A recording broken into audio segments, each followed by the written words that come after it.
Bonjour à tous. Alors un petit retour de nouveau sur le congrès de Bruxelles sur la fibromyalgie. Nous avons parlé du modèle biopsychosocial dans la fibromyalgie. Alors c'est un modèle qui n'est pas nouveau, mais qui permet deux choses. La première, c'est de mieux comprendre la fibromyalgie, qui est une maladie complexe et multifactorielle.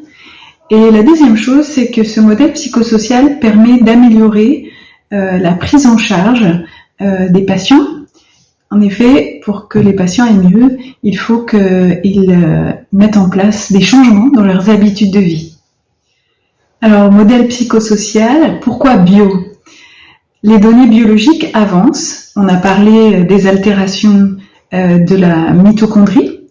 On a parlé des phénomènes immunologiques dans la fibromyalgie. On a parlé aussi des altérations du microbiote, ainsi que de la diététique. À Isopus, notre expérience clinique nous a poussé à proposer des recommandations diététiques qui sont indispensables pour améliorer les douleurs et la fatigue. Nous sommes convaincus que le microbiote a un impact majeur sur cette pathologie et cela se retrouve de plus en plus dans les publications scientifiques. Même si pour l'instant la littérature scientifique est encore assez pauvre sur le sujet, mais ça avance beaucoup. En termes de prise en charge, il n'y a pas de médicaments magiques dans la fibromyalgie, ni de médecins ou de professionnels de santé magiciens, mais des patients qui doivent apprendre et ensuite mettre en place un programme pour aller mieux. C'est ce que nous répétons depuis 10 ans à l'association Isopus. Alors ensuite, pourquoi psycho ? On a beaucoup parlé des composantes psychiques de la douleur et de la prise en charge psychologique des patients. On a parlé beaucoup de quelles sont les preuves scientifiques par rapport aux techniques de psychothérapie qu'on peut utiliser chez des patients fibromyalgiques. Nous en reparlerons. On a parlé également du stress post-traumatique. Et enfin, social. Pourquoi social ?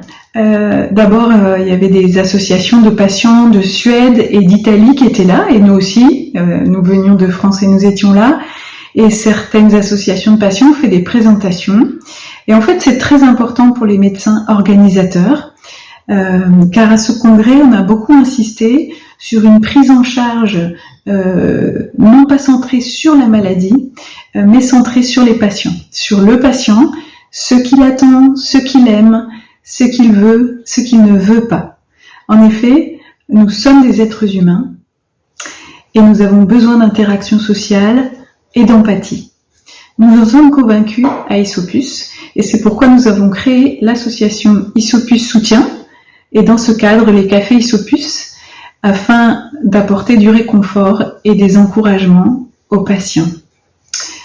Voilà. Nous reparlerons en détail de chacune de ces choses dans les vidéos qui vont suivre, mais j'espère que ça vous permet de mieux comprendre où est-ce qu'on veut en venir pour que vous alliez mieux. Voilà, à bientôt sur isopus.fr.